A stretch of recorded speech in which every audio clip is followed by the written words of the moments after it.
And joining us now is Everett Kelly, the national president of the American Federation of Government Employees.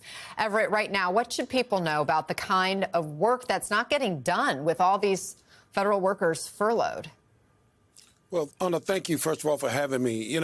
I don't think that people have saw the full effect yet, but you will see very quickly employees not being able to perform their duties is going to affect the American people.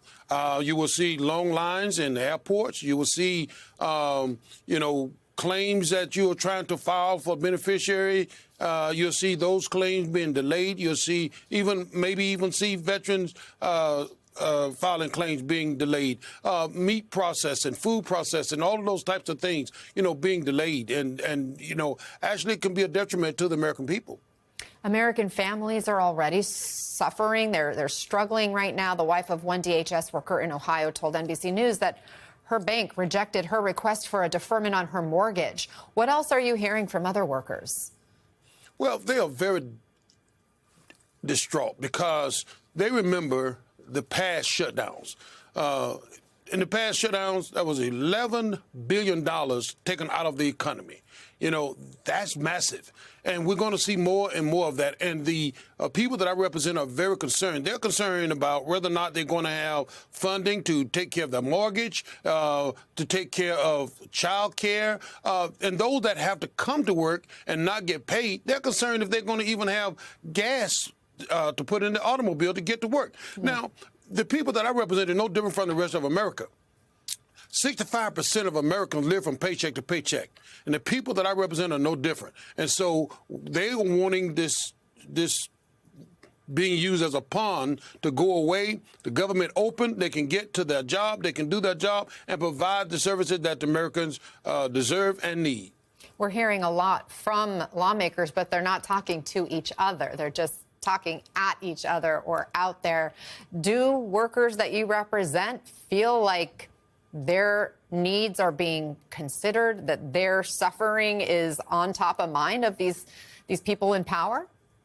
They feel that they're not being heard, they're not even being seen because, every 6 months or 8 months, federal employees have to deal with this, issue of being held in hostage, while the debate goes on. It shouldn't happen, and we're saying, stop it, deal with the issues, but leave the federal employees out of it because they have no reason to be there.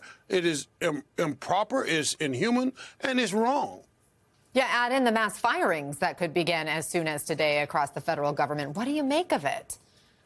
I've never seen nothing like this. And AFGE has been in existence for 93 years. We've represented federal employees for 93 years. We've never seen anything like this before.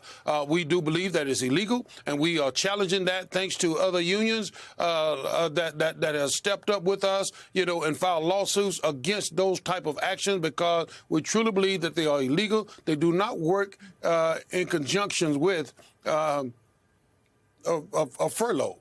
Yeah, there's a lot of finger pointing, and now we're seeing a lot of controversial tactics.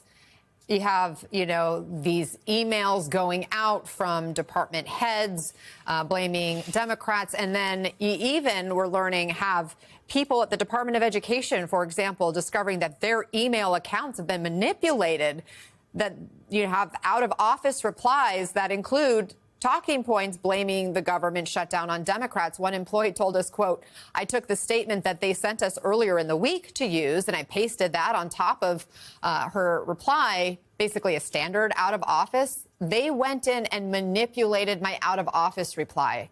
This person says, "I guess they're now making us all guilty of violating the Hatch Act." What's your reaction to that?